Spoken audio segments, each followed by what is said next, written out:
ladies and gentlemen, Dan Streech here. I'm in Dana Point, California, down on one of our Nordhavn docks here. I'm standing in front of Nordhavn 71, number 2, and we're going to do a walkthrough video of the boat today. It's been a long time coming. I know a lot of people have been waiting to see it. Actually, the boat isn't quite perfect today, but we're going to carry on anyway. You'll get a good look at the boat inside and out. This is a project. It was an all-new design for us that Jeff conceived in 2020 is when the design work was done through the year of 2020, and then through the year of 2021 is when all the tooling and molds were made. Every square inch of the boat that you're going to look at is molded fiberglass, gel coat finished in beautiful, beautiful molds. In no metal to rust, the strength of the fiberglass, the durability that will last a lifetime and more. So come aboard, follow me. We're going to do the outside first, and then we'll walk through the inside.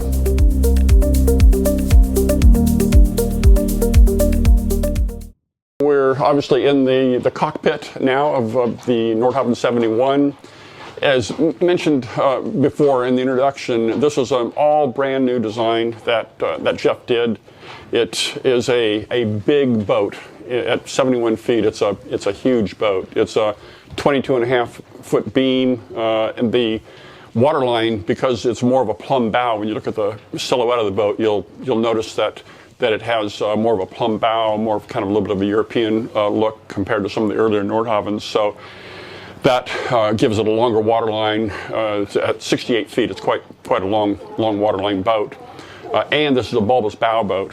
And the CFD software was used to optimize the hull form and choose between, I think we had 8 different bulbs that were tested on the computers. So it's a really, really slippery boat. We've done some sea trial testing with the boat, and we're getting about a gallon per mile of fuel consumption at around 8.5 knots. So with 4,500 gallons of fuel, which is the capacity of this boat, it's easy arithmetic. It's a really, really long range boat. So here we are in the cockpit, and right away the large beam, the huge beam on the boat starts to show itself with a lovely area here, barbecue and sink in the corner, and then one of my favorites is this aft seating here, which you've seen on the internet over the years, probably many photos of 6, 7, 8, 9 people sitting around this table just enjoying life. A nifty feature here, this I won't pull it out, but frequently when we have a long table like this, which can trap people inside, we'll make a leaf here that pulls out. So you can sometimes just leave the leaf out and use 2 tables, but you'll pull the leaf out, get people seated, and push it back in. So you'll see that on this table and up in the flybridge also. As we know, when the boat is at anchor, now we're at a dock here right now, but when you're anchored, the boat is going to weathercock into the wind. So this is protected back here from the wind, and then furthermore there's a nifty door here that slides across and closes this off. So and you might, Pacific Northwest, you might have canvas around here and enclose this, but even if not, this would block the wind from coming through and disturbing you. And then while we're here, there are control stations here, and then when we get up on the Portuguese bridge area, we'll look at 2 more up there, and then the flybridge, of course, the pilot house, and the engine room. So if you were backing into a slip or fighting a fish, let's say, you would work these controls here: engine start, stop. You have anchor controls and thruster controls. Right here on port and starboard, you've got snubbing winches. These are 24 volt. So if you're pulling yourself in, there's wind or current or we need some help, just take a couple wraps around that and pull yourself right in. This is just a nice view of the beautiful, beautiful workmanship that Doshing does. These heavy, I picked these things up over at the factory one day. They were sitting on the factory floor. They're probably 30 pounds each of beautiful stainless steel. Lovely, lovely woodwork. Yeah, nice boarding ladder here. Just kick that down, drops in the water for getting out when you're swimming and diving and so forth. And then there's actually another ladder just beneath here that pulls out. If you're a swimmer, it's actually a regulation to so that if you're alone and you need to get out of the water, you can pull that ladder out to get you out of the water onto the boat. Okay, we'll go up to the next deck level.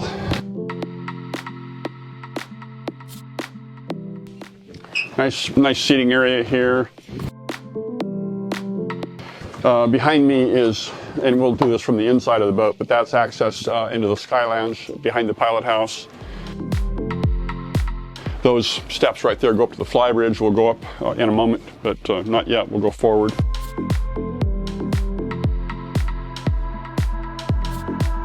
Yeah, so heading up to the Portuguese bridge area, but I think I'll stop and just admire this door for a little bit. We've talked about these before. These are just absolute works of art. Dashing builds these in-house in the factory. These are made in a mold. They're fiberglass with the bonded-in window, so no metalwork there to rust. They're beautiful, beautiful doors, Dutch doors. So half of it, you can. There's a dog on board somewhere, so you can keep the bottom closed, or for children, just leave the top open for ventilation if you want to. But you just can't walk by these doors without admiring them. Even these windows, this is we call it a bonded window. We used to call it a glue-in window, and it didn't sound very good, but they literally are. They're half-inch tempered glass, beautiful windows, and they're bonded in from the outside, and then this really, really pretty seam of Sikaflex that goes around it. So again, nothing to rust or corrode. It lasts forever.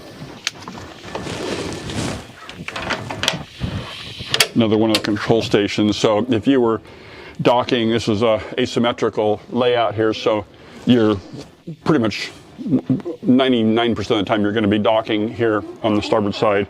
So you've got your controls here. You may do it from inside because you've got cameras and so forth, but if you want to get right here and look down, you've got thrusters and engine controls here.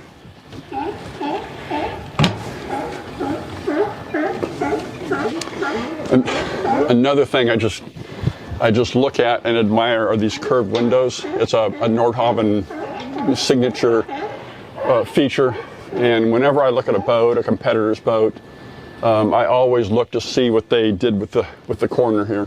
And if it's square with flat windows, I say to myself, yeah, okay, well, that's what they did. They didn't do it the hard way. These curved windows are just lovely. Really, really beautiful. Here is a 40-gallon gasoline tank.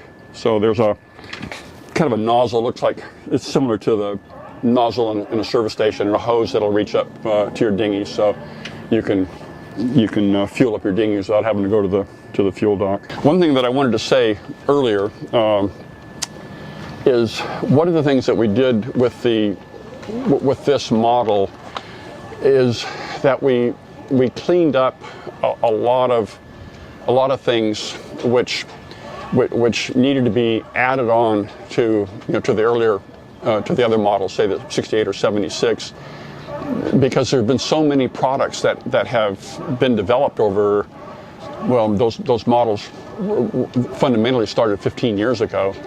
So as things evolved over time, new products, new features became available, and they needed to be added on, and it was a little bit difficult to order those boats. It took a lot of work. So we just started over with this model, with the 71, and it is just packed with standard equipment, just packed. And if you have an interest in this boat beyond just watching this video, take a look at the standard specifications. You'll be amazed at what is included: hydraulic, zero-speed stabilizers, chilled water air conditioning, 2 windlasses, anchor gear, life rafts, water maker, And so, people will, take that and change things or add things or whatever, but you don't need to. I mean, if you basically add a dinghy and your electronics and some decor things, it isn't standard with window treatments and a few things that that an owner will want to choose. But all the good stuff, all the built-in stuff, the expensive stuff is standard on the boat, included in the pricing. I pointed this out before. We've all seen it many times. Are these pantograph doors and this hardware? It's just so beautiful the way these things operate. Like closing a safe. 15-foot dinghy, more than a dinghy, it's a boat. That's a 2,500-pound steelhead davit, 2,500-pound capacity. You can see extendable boom on it, so it will launch. It'll launch the boat on either side, and actually swing it around. You can launch it over the front too. So beautiful steelhead davit. It's a standalone hydraulic davit with a power pack down below that we'll look at later.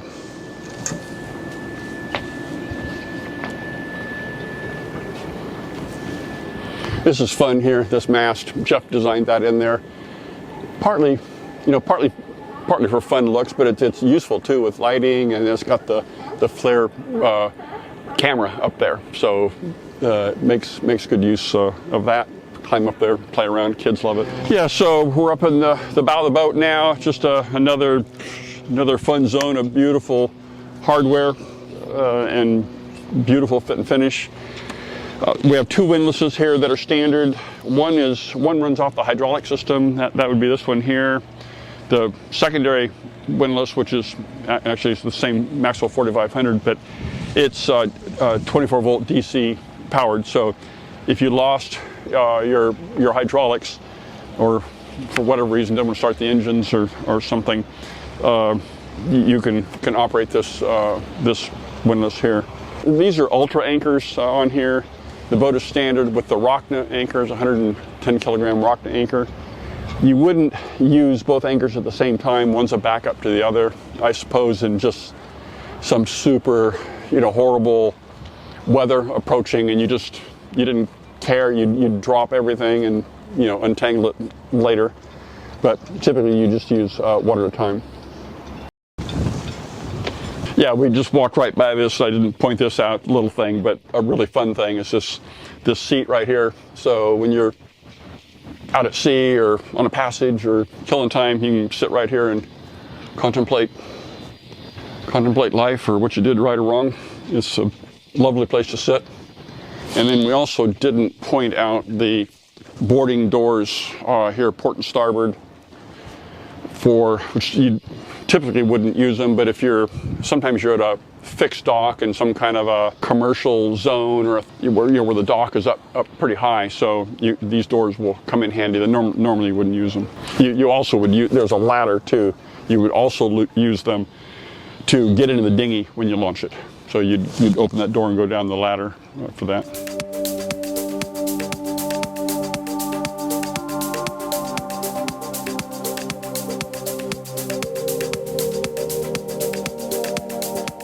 So we're up in the flybridge area now, again with this 22.5-foot beam and this big boat. This is a giant area.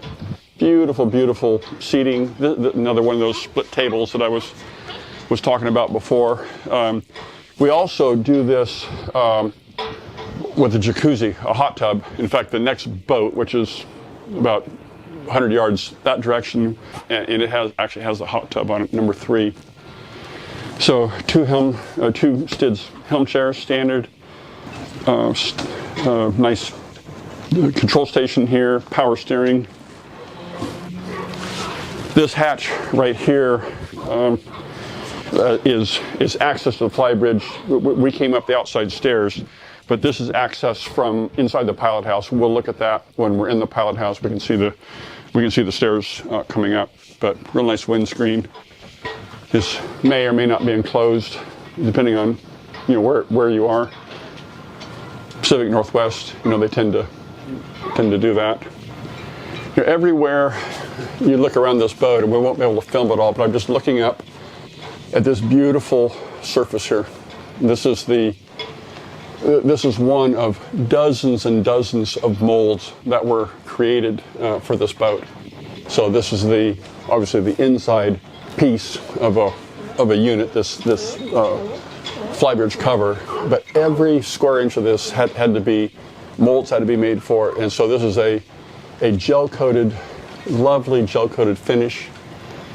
It will last for decades, and it will not rust or corrode or deteriorate. I just don't know how I don't know how these metal boats, I just shake my head. I cannot imagine it. Over the years, we've actually struggled to keep paint on window frames and doors and so forth. I cannot imagine an entire metal boat, but I don't have to imagine it because we don't do that. We do a lot, several $1 million were invested in getting to the point where all these molds were made specifically for this boat, to build this boat, this boat is so nice. We expect to build it. We expect to build it for 20 years, probably. I mean, I hope we build like 50 of them. I think we will. It's certainly worthy. So a little sidebar to my thinking of how, behind the scenes, how much effort goes into, molds, doors molded, console a mold. So it took a year to build, over a year to build all of this stuff.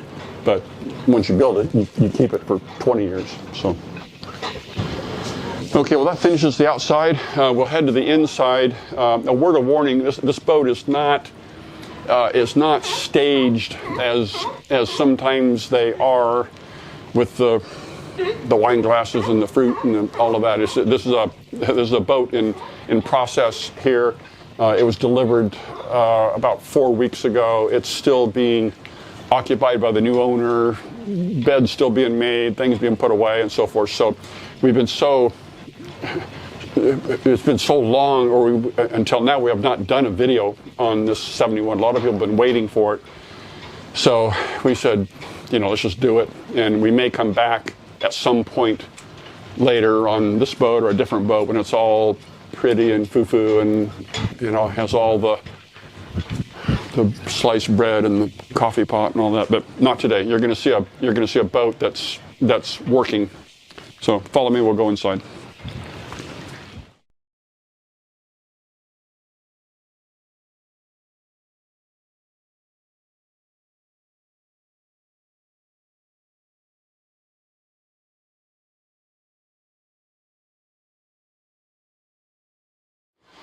Okay, ladies and gentlemen, we're inside the boat now. Again, this is 71 number 2.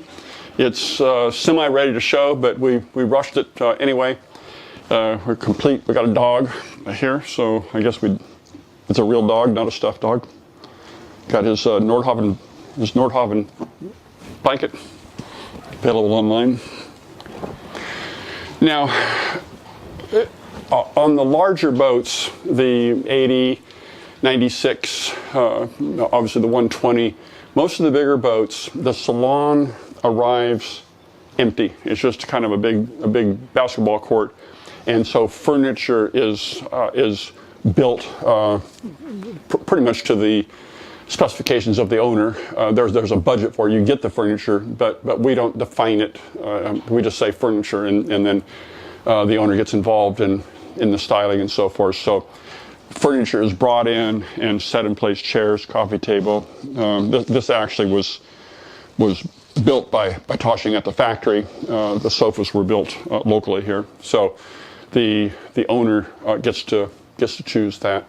This boat is finished in walnut, and the next boat that we'll look at is just raw. It just came off the ship, so you can see it's all empty right now in the salon, but it's finished in teak. And then we also do cherry, and most of you watching this video have probably seen many other Nordhavns that in cherry. So we can do all three woods.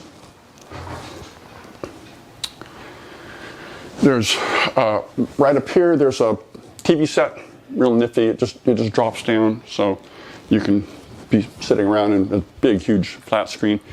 Raise the blinds here so we can get a look at these windows. These gorgeous, gorgeous windows. It's just the vista out there is just beautiful. They're tinted, so the feel of the light is just right. Typical beautiful air conditioning valances. Dashing, or all of our boats have those. Dashing does a beautiful job on those. Nice bar, galley beyond that. But I always like these bar seats there. You can sit there and watch the cook and nibble on things. Sub-zero freezer, or refrigerators, freezers, drawer freezers, standard, cooktop, oven, sink over here. Trash compactors, dishwasher, countertop material, stone to the buyer's choice. Part of the fun of buying the boat. Got a day head here, toilet and sink. I've said it before in a different video, but these doors that all the builders, but this is a Dashing boat that we're on here. They're works of art. There's probably 30 or 50 doors, or I don't know how many doors are on this boat, but every one of them has a beautiful gasket on it here. Lovely hardware, thick, heavy. You shut that, and you just love to shut it just to enjoy it.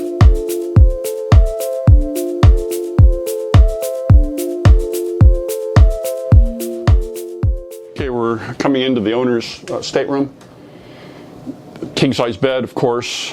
One of the styling features that you saw when we were looking at the outside of the boat was this big window along here, and it's pretty from the outside and it's wonderful from the inside. There are blinds that drop down here for privacy, but it's a really, really nice, brings in a lot of light. Big hanging lockers, that's shelves, but cedar lined as always. Another big hanging locker over there.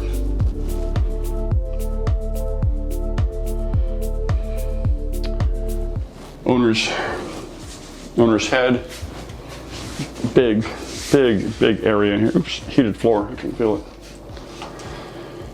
Double sinks. And then the toilet over here, just for extra privacy.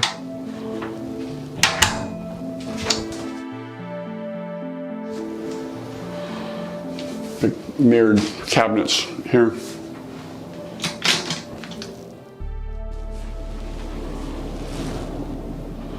Beautiful, beautiful stateroom. Okay, ladies and gentlemen, we'll head up to the pilot house now. Okay, ladies and gentlemen, we are in the pilot house. Beautiful, beautiful big windows. Just lovely. Those really, really pretty corner curved windows that I was talking about. Nice desk here. 2 Stids helm chairs, standard. There's typically a console like you've seen on many Nordhavns over the years. This owner decided to get these curved monitors, really, really pretty. Gives a really, really interesting look when they're all lit up. These are the stairs that I mentioned that go up to the flybridge if you choose to come from inside here. Here is seating, and a table goes here. You got to pay extra for that. We really don't include the table. I'm kidding. You get a table. But the table was 2 inches too tall, and so it's out right now, getting the pedestals shortened. So beautiful. Actually, the table's back here. We can look at it. So, but typical Nordhavn, beautiful seating here with a table for off watch or just enjoying being on the boat when it's cruising along.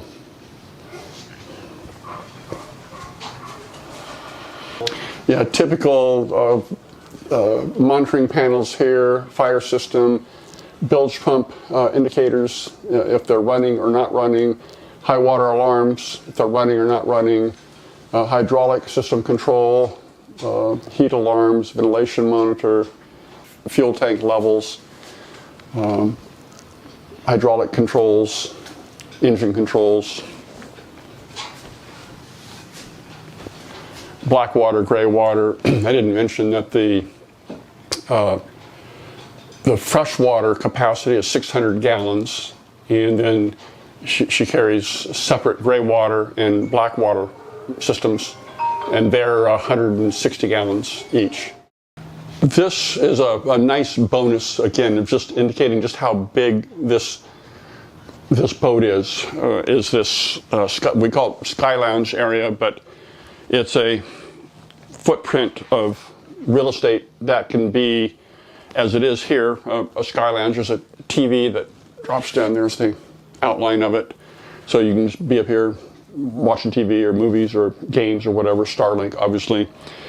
And or it could be a stateroom, which we've got drawings that show it with a built-in queen-size berth.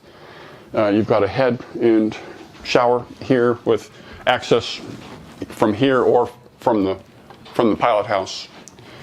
Actually, this is the table that goes in the pilot house right here, so that's what it looks like when it gets the pedestals back on it. That'll be the pilot house seating.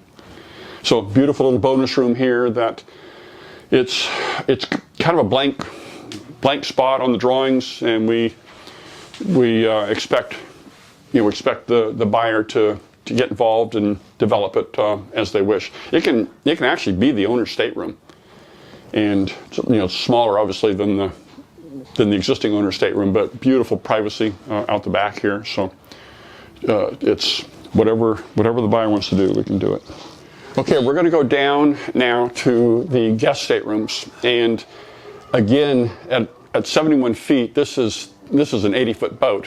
This has two beautiful big in-suite staterooms down below, which we'll see in a moment. And it's that 22-foot beam and the hull form. It's a full hull form that gives us the ability to have that room. So when you bring your guests aboard and put them in either one of those staterooms, you don't have to say sorry at all. You're giving them first-class treatment. So follow me down.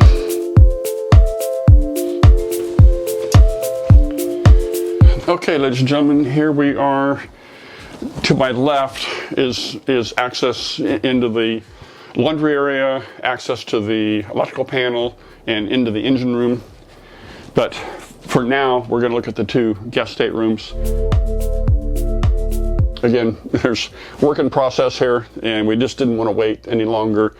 We'll probably come back in a few weeks and get a prettier, shinier video, but for now, you can see it.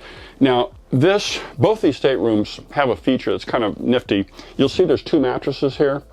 This actually splits open, and what you do, you lift out that top drawer and that module, and this is on tracks, and it'll slide over, and you put the module in the center, so you can turn this into two singles if you want, depending on who's on board. Cedar line hanging locker, can't open it, there's boxes, beautiful lighting, and again, beautiful head. This is a guest head, and it's still this beautiful shower and heated towel bar, nice floor space in here, nice lighting, ball bearing drawer slides, soft close.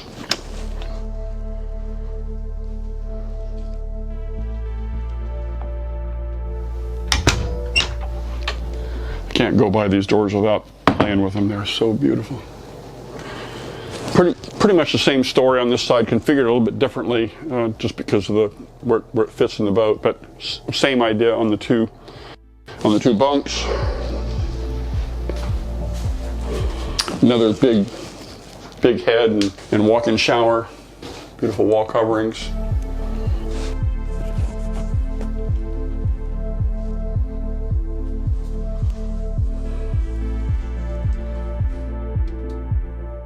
in my hands here, so this is no joke. This is a serious door. There's one at the other end of the engine room also. So this is a watertight bulkhead here, and as is the other end of the engine room. But a beautiful. These dogs come out, ball bearings. Oh, this nice stuff. That dog this door down when you go like that. So that's part of the very technical noise control engineering that's gone into the boat. This is access to your electrical panel. I'm not going to tear that apart, but that is you can spend a half an hour behind that just admiring it. Beautiful, beautiful wiring that they do. Freezer. This boat could be, this boat could be self-contained for months at a time, really. With it, she has 4,500 gallons of fuel, and we ran this boat through measured mile back and forth to get some fuel burn figures. We've got a big spreadsheet we can supply, but just in a quick summary, she's burning about a gallon per mile at about 8.5 knots. Now, slower is more efficient, faster. She'll run up over 10 knots. But if you're doing the long distance thing, Hawaii or Marquesas or Azores, and actually you could take the straight route all the way across the Atlantic with this boat. And do the arithmetic. It's 4,500 gallons of fuel at a gallon a mile. You'd probably slow it down, and I know you can slow it down. We've got the spreadsheets that show it. Slow it down and do better than that. But because of that bulbous bow, the long water line, it's a just under 230,000 pound boat, but slippery. The twin engines are the latest thing that we've been doing with they've got the keels that are molded into the hull, but then an open shaft. It has a rudder shoe, which is triangulated with a big Y bracket, just a battleship strong arrangement. But it gets the propeller out in clean water, and you just can't get more. Hauling around this much fuel. 4,500 gallons is 30,000 pounds plus of fuel. You just cannot get this much chunk of fiberglass and teak and fun and food and fuel and water through the water much more efficiently than what we do with this boat. Very, very slippery boat. Yeah, okay, ladies and gentlemen, there's a lot of juicy stuff here with engine room, Lazarette, and that fun forward bilge area. We're going to go over to the other boat, hull number 3, which is less showable in terms of the decor because it's just arrived, but it's probably an easier boat to walk through in terms of those machinery spaces. And I remember when I did that video on that 68 at the factory, as bumbling as it was, the comments I got were based around the fact that people really love to have explanations of the machinery on these boats, and I'm proud to show it because it's so gorgeous. I've been in the boat business for 50 years now and have been through the whole evolution of all boats and our boats, and including our boats, that have evolved over time with more and more products and better workmanship and procedures and compliance. And these modern boats are absolute works of art. Not only are they beautiful, they are packed with features and sensors and computers and microprocessors and comfort things that all have to be engineered into the boat, done so that they're durable, so they're pretty, so they don't leak, and are functional and compliant. And a modern Nordhavn of any model represents that. You just like want to sit there and if you're a boat junkie, you just want to sit there and look at that stuff and follow the hoses and the wires and admire it. So we'll head over that other boat right now and continue on that one. Okay, folks, as I mentioned before, we're on 71 number 3 right now, and there are 3 fun zones on a 71 of machinery and equipment that we're going to look at right now. And the first one is this big hatch. We're in the owner's stateroom, and it leads us down into a zone forward of the fuel tanks and into a pretty good sized area down there, where we're going to see batteries and inverters and pumps and other things. So come on down.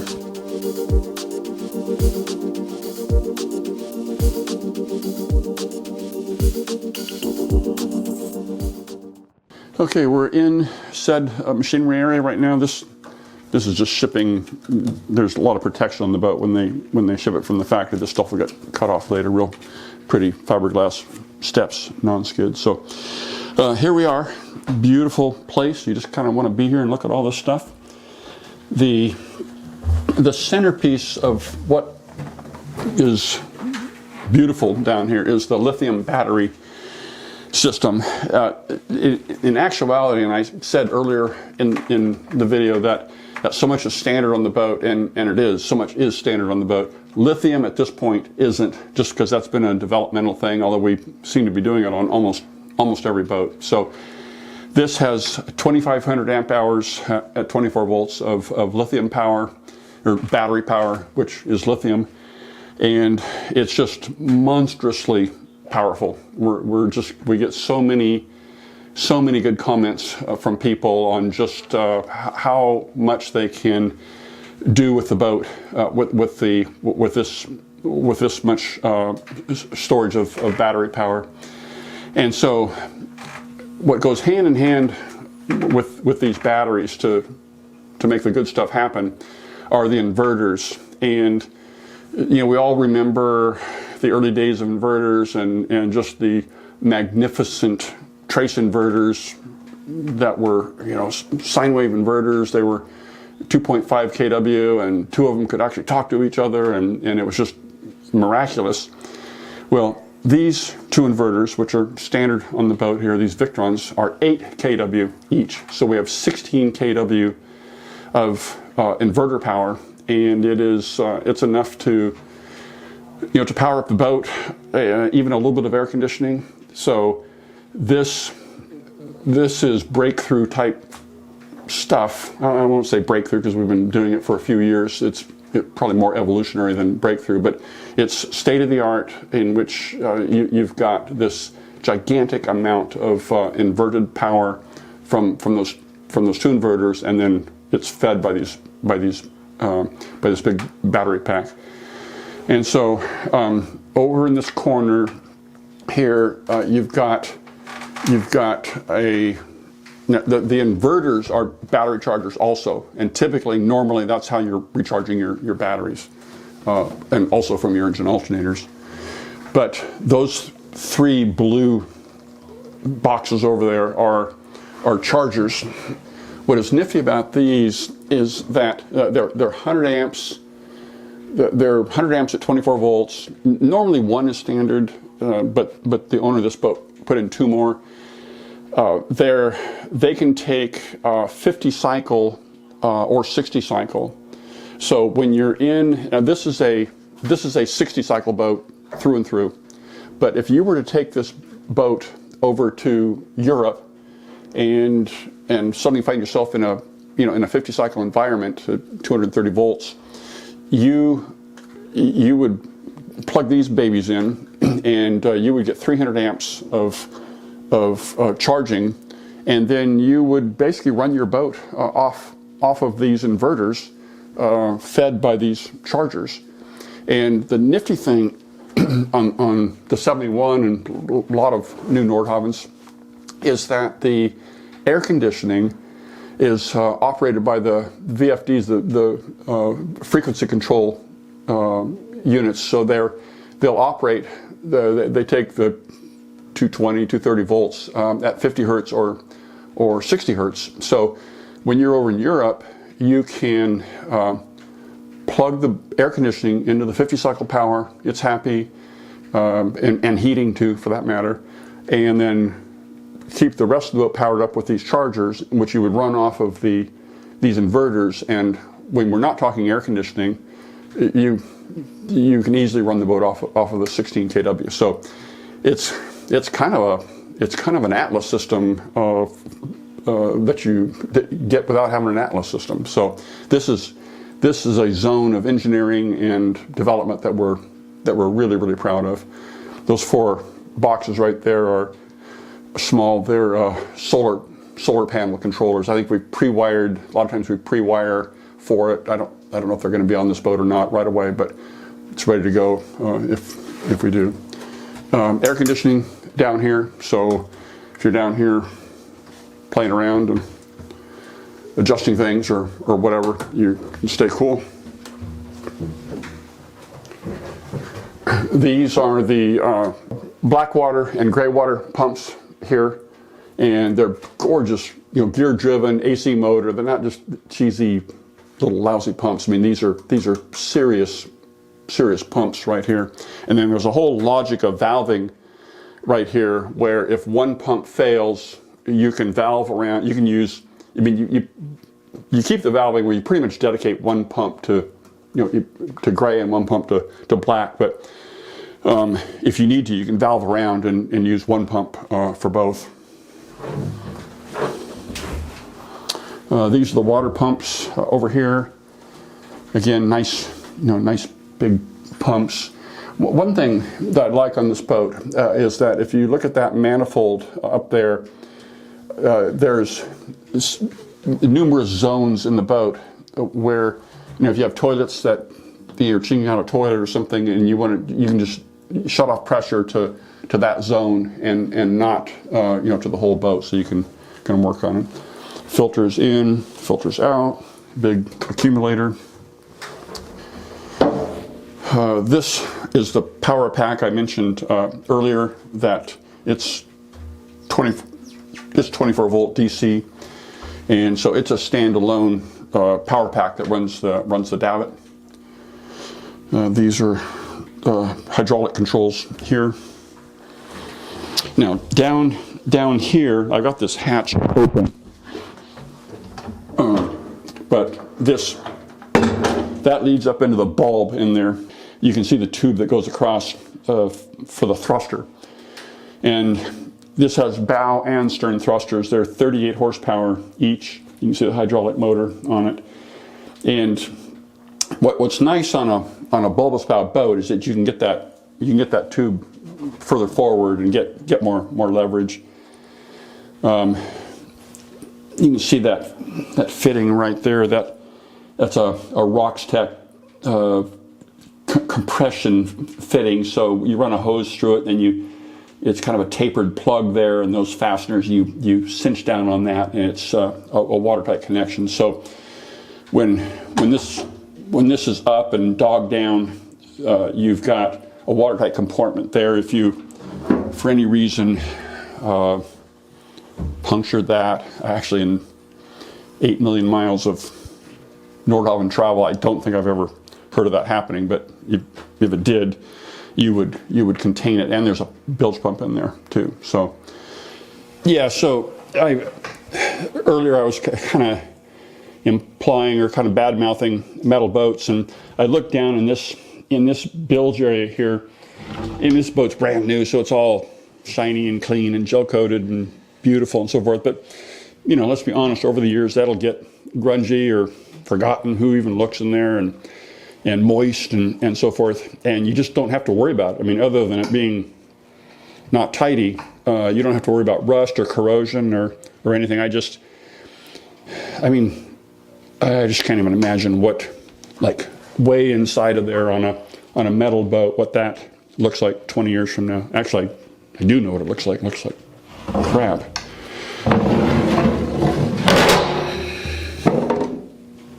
More bilge. Actually, you can store stuff down there.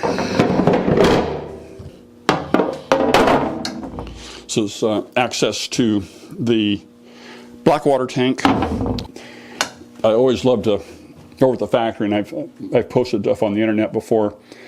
I just love to look at the tanks when they're making them.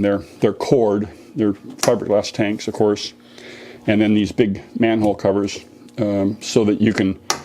Actually, I don't think you'd ever want to crawl in a sewage tank, but if you had to, you can pull these covers off and get it in service, but you won't have to.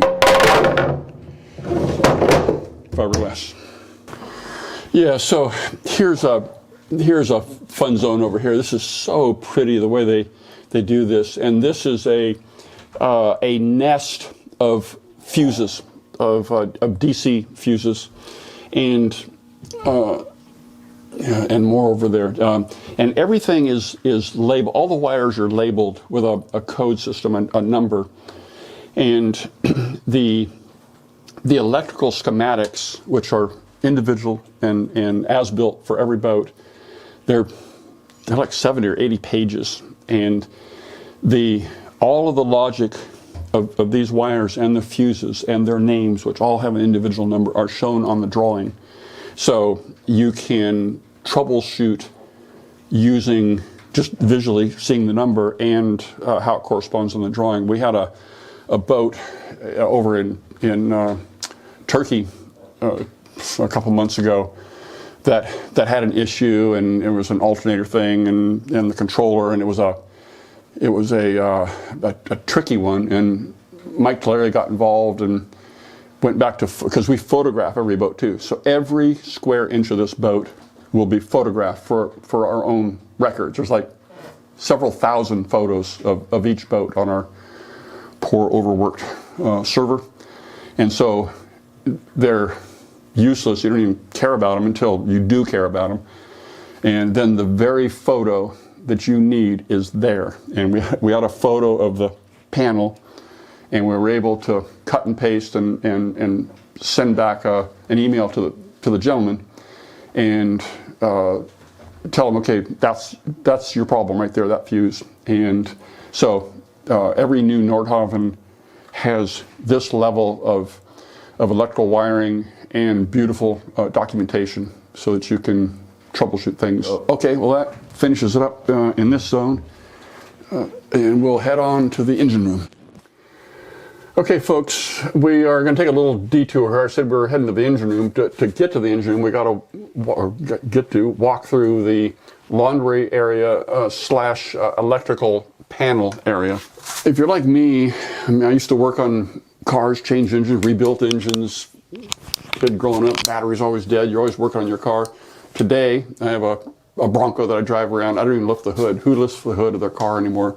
They're so complex. And these boats are a bit the same way. The electrical systems and the features that exist today are kind of on a par with what a new car has. So we are here with the main electrical panel, which has all the control breakers and meters and readouts and so forth, which we see from the outside, and then we've got the guts of it behind. And trailing me today as I walked around here is Mike Tulare, our engineer, who I'm not as smart as I might look when I talk about this stuff. He's coaching me along the way, and I'm actually going to bring him in here right now because he designed all of this stuff here.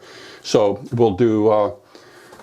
Mike, how you doing? Mike isn't mic'd, so he's gonna have to talk loud and pick up on my little mic. But here's your handiwork, sir. Why don't you tell the folks about it?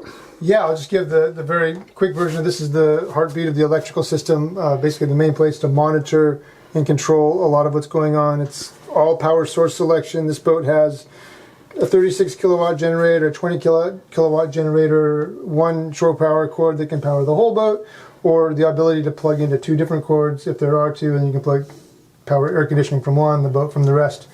And everything's segregated by whether it's on the inverter or not. Basically on this boat, everything is on going through those two 8 kilowatt inverters, so we can literally power every single thing on the boat that you would care about from the batteries without having to run the generator or without having to be plugged into shore power for as long as the batteries last. And probably the best thing about that is while underway, you have roughly 10 kilowatts coming off of the main engine alternators, plus a huge battery bank, which, and 16 kilowatts of inverter power, which kind of gives you enough to run the boat, do laundry, cook food, cool down the pilot house, maybe the salon, and or maybe one or two cabins without ever running the generator. That's kind of the game-changing nature of the lithium batteries is being able to run a really big boat like this pretty comfortably without the generator to a point. If it's really hot, you got to run the generator for all the air conditioning.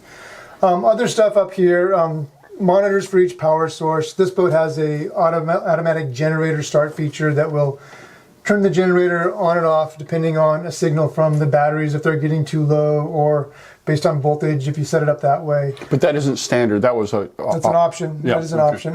That's a bit controversial too. Not really anymore. Okay. I mean, it's used to be people. Actually, with the way this thing is set up, once you get everything online, where you can monitor just about all of this online through the Victron system, they offer an online portal. Really neat thing to have. I probably got about 30 boats I can go look at anytime and see how they're doing. You can start the generator, with your phone on the other side of the country if you wanted to. So do you ever start a guy's generator to mess with him? Just to show them, that works. And they're, oh God, don't do it again. And just a real quick look inside, Not got it. Sorry. This is just DIN rail setup, pretty common on large boats, large electrical systems.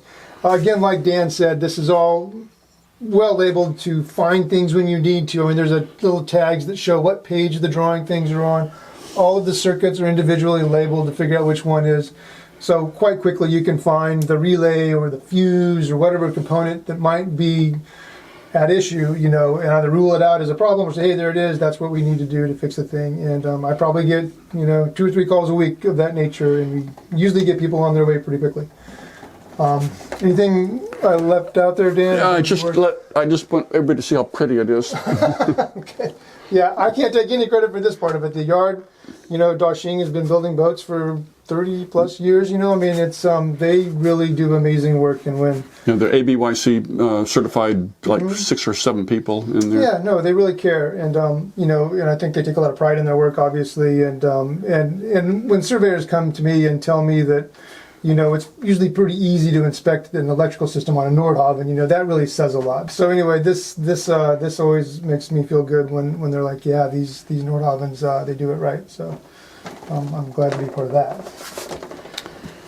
Yeah. Okay. So that was just a little side trip there. We shouldn't pass by that panel without. I mean, hopefully there's a lock on there, and you could go years without even opening this thing. Hopefully there's nothing to service behind there. So, okay, on to the engine room we go. Yeah, so here we are in the engine room. I'm standing straight up. I'm I used to be 6'2". I'm about 6'1", or might be shrinking beyond that, but still there's clearance here. And the beautiful, bright lights, and white and clean and just lovely. And before we start digging into the goodies here, I wanted to point out or talk further on something that Mike said. These are our 190 amp alternators, and at 24 volts, so they're just just under 5 kW each, or probably 5 kW. And years ago, when we started with the trace inverters and started getting kind of into DC power and so forth, we had those Prestolite alternators. I think they were 130 amps, but they were V-belt driven. So we have twin belts, and we put 2 alternators on there, but the contact patch was, you're just always kind of dealing with that. Well, then John Deere and Lugger moved into the serpentine belts. So those are a notched belt with an idler pulley, and you get a full beautiful wrap on the alternator, and no belt dust, or I don't think much belt dust anyway, but you can just load those babies up. And so when you're cruising along, I mean, you're making upwards of 10 kW with your main engines, and if you're not running air conditioning, and even a little air conditioning, but if you're not running air conditioning, the boat will live off of 10 kW. So you could run for days, which this boat will. I mean, run for 20 days or more without running your generator. Now, you don't get that for free. I mean, when that alternator's loaded up, it's loading the engine up. So you sort of, I mean, you're going to burn more fuel to load that alternator up. So it's not like you're getting getting something for free, but you save runtime on your generator. So it, like Mike said, it's a game changer, this evolution into these high output alternators, lithium batteries, big inverters, and it just has opened up so many doors of fun. So anyway, here you are with your twin engines, and as I mentioned earlier, this has the modern treatment that we've been doing with the molded in keels, open shaft, rudder shoe, so the rudder is attached top and bottom, a V-strut, big. There was a video I did last year at Dashing, just a monstrous big stainless steel piece that is a structural piece that supports that rudder shoe. Gorgeous stuff, just gorgeous stuff. The propeller is out in clean water, so we're very, very happy with how this boat runs, with the efficiency, how smooth and quiet it is. So these are 250 horsepower each. They're running at, well, I think I said earlier, at 8.5 knots, you're burning about 8.5 gallons an hour. So we figure 20 horsepower, 1 gallon an hour is equal to about 20 horsepower. So you're really looking at 160 horsepower that you're using to push this boat along at 8.5 knots, and it's just happy, it's cool, it's efficient, and 4,500 gallons of fuel. You can cross oceans with it, and we will. So controls there so that you wouldn't obviously run the boat from down here, but if you're changing oil or you want to start an engine or you see smoke or something, you want to come down here and kill an engine for whatever reason, you've got control of it there. Over on this side, we've got all the manifolds. So this has the typical Nordhavn fuel system. It has the two main tanks, one main tank on either side, and then the day tank or supply tank, as it's called, it is actually in the same kind of physical position as the main tank, just forward of the main tank. So that second sight gauge there is for the day tank, and you can any number of ways that you can run this. Usually, you just open two tanks and leave it alone, but you can draw from one tank or another tank. You can parallel two tanks. You can use the day tank only and then transfer into it, and sort of keep track of your fuel that way. As you transfer it, you're also going to filter it. One of these filters along this bank here will filter it. You've actually got two fuel transfer pumps. There's drawing here taped. Here's to remind everybody as we're working on this boat. But the fuel tank and fuel logic system is part of the manual that you get with the boat. We'll actually give it to people if anybody sees this video and wants to send me an email or send Mike an email. These are beautiful proprietary drawings, but we're not selfish with them. We show them to people, and they're just lovely to look at. So fuel transfer manifold, so you can physically transfer fuel from one tank to another, or from any tank into the day tank, or from one tank back to itself if you want to just polish the fuel.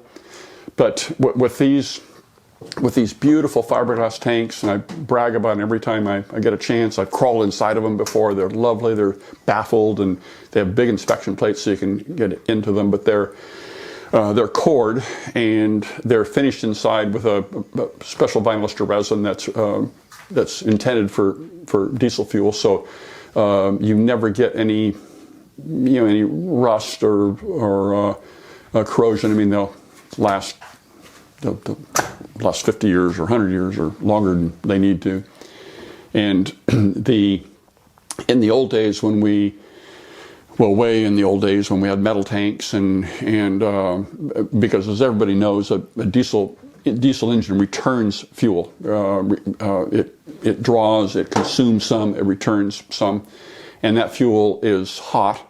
And when the old primitive days, the primitive days included steel tanks, we would dump that fuel into a tank and dump it in at the top, and it would it would dribble in, and the tank skin might get cold, and there might be condensation and from the mist or vapor of it. And a step forward on that was to actually return the fuel to the bottom of the tank through a dip rod. But when we went over to this fuel system with the supply tank and then to the fiberglass tanks, which are cored, those tanks are actually, they never even have to have hot fuel in them because all the fuel returns to the day tank. But if for some reason you did return to one of the main tanks, those tanks are cored, insulated, just like a big giant thermos, so you don't have the cold skin that can cause the vapors to condense. So in the old primitive days, you could make a lot of, you could make several gallons of water in a steel tank, but we just never see that anymore. And so when you don't have the water, then you way cut down. I mean, you practically eliminate the possibility of making bacteria in your tanks. Now you still run the risk of bringing bacteria aboard at a fuel dock or whatever, but the breeding of it in your own tanks is, we just very, very, very seldom see it anymore, almost not at all.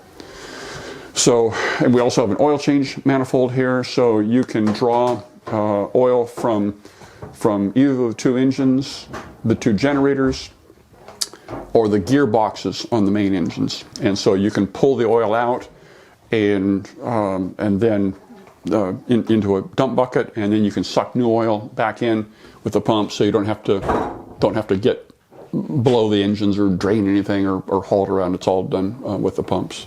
Yeah, I think I mentioned before, these are the 250 horsepower John Deeres with a 4-to-1 reduction, big reduction gear, so you get the bigger propeller, hydraulic pump on each engine. So these pumps, these two pumps operate, they parallel into the hydraulic system, and they operate the thrusters, the hydraulic windlass, and there's also, I didn't mention it up front, there are two hydraulically operated pumps, high capacity pumps. They're 170 gallons each.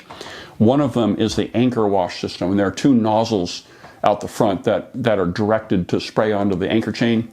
And so you just fire hose volume that comes out of those things, and if you got nasty mud or whatever, it'll knock that off. And they're really, really sweet. And then the other high capacity pump, and there are 5 or 6 other bilge pumps. They're in the specs, but the high capacity hydraulically driven bilge pump, you can select any of the compartments, and so that's your big boy if you need it for whatever bad flooding you might have.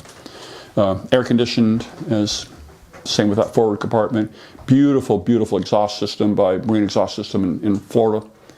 So we measure up each boat, and they custom make those for us.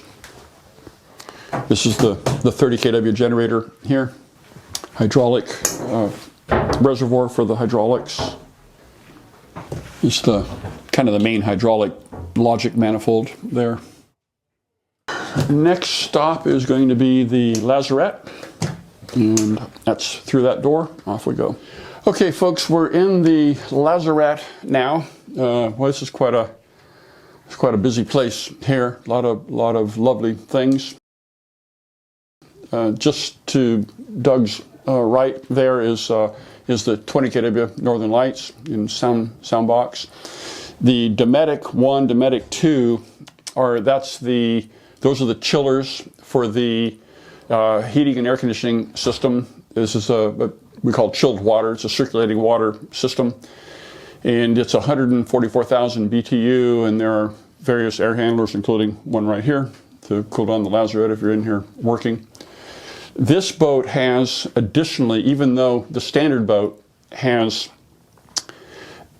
heating as part of this this Dometic system. I mean, you need nothing more than that, but a lot of people like to go with the diesel heat in addition to that. And when you've already got the circulating coolant water heating system, cooling system, it's you're halfway there to putting in one of the diesel boiler systems. So this has the Kubola 45 in it, and it ties into the into the main loop. That's all the Kubola logic there. And additionally, once you've got that hot water, you can use that heat on your water heaters over here. So these water heaters are 30 gallons each, and they've actually got two elements in them. They've got a 4,000 watt and is it 4,000 and 1,500? 1,500. Yeah, and that's a little bit of a legacy. We probably don't need to do that anymore. That's a legacy of when we were so stingy on power. This power is so much more available now, but it used to be that if you were on a weak dock or trying to be careful with power, you'd run the 1,500 watt. So you've got 60 gallons of hot water there, and you've actually got a third water heater there, and that's the expansion tank and a water heater for the Kubola system. So you will not run out of hot water on this boat. Never, never. Here we've got the water maker. Not sure of the capacity of it. Standard on the boat. This has the spot zero, which plays into the water maker, and this produces basically ion-free or water, demineralized water for washing the boat. So these are nifty. Back here, we've got a lot of good stuff. Now, this boat has, what's the name of the brand? It's Hypro. Hypro steering, yeah. Yeah, Hypro. It essentially has power steering. And so that's the DC power pack for it right there. Fly-by-wire. So when you're turning the wheel in the pilot house or the fly bridge, you are, it's just like power steering on your car. I don't know if there's any feedback in it or not, but you turn it, and then this thing reads the signal and moves the rams back and forth. So it feeds in right here. Now, what I like about this is that this boat also has two autopilots. The pumps are right down there. They're AC motors on them, long life, and they feed into the same manifold here. And I was talking to the electronics guy a couple days ago, and you actually can't run these at the same time because they'll fight each other. So they've got a logic switch up there that you have to select one or the other. You can't run them both. But if you lost the steering for any reason, you can actually just steer the boat with the autopilots. They're easy. Just move the knob, and if you blew this thing out, you can isolate it with these valves. Or same thing, if you blew out one of the autopilot pumps, you can isolate it with the valves. Now, if everything happened, which I don't think three things will ever happen, but if they did, the final backup is that you can hand steer the boat. There's a tiller arm that goes on that square piece on the top there, and it wouldn't be fun, but you'd have to horse it around to. You'd be happy to have it. The tiller arm is down in storage down there. So that's the final backup if everything goes haywire here. You actually have to open a valve here to allow to free up the ramps. They just circulate the fluid, and you'd isolate all of this. So big foundations for the bearing for the bearing carrier here. Big cast cobalt little tiller arms there.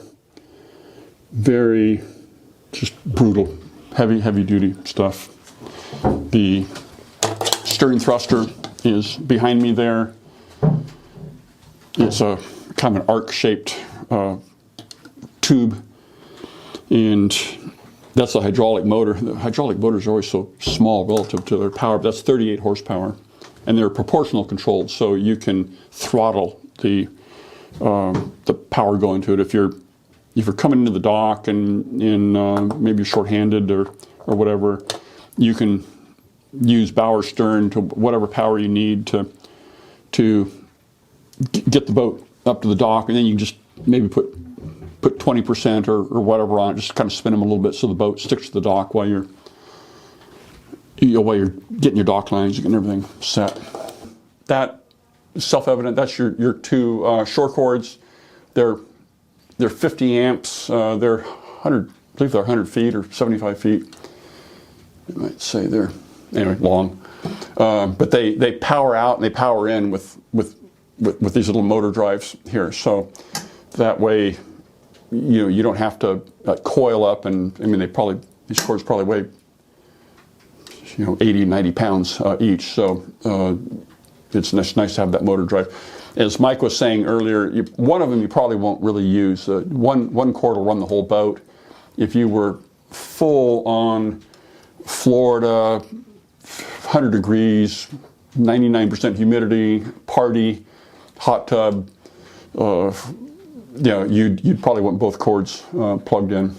Okay, ladies and gentlemen, that brings this to a close. I feel like there's probably more we could talk about, but this pretty much is good for round one. This boat will be, this 71 model will be around for many, many years to come. We hope to, like I said earlier, we hope to build 50 of them. I think we will. I just cannot say enough good about the Nordhavn 71. It is a dream boat. It runs beautifully. It's beautifully built. It's big. It's roomy. It's quiet. It's pretty, and it'll be around for a long time. So if you're thinking about a big boat, give us a call. We'd love to sell you one. Thank you.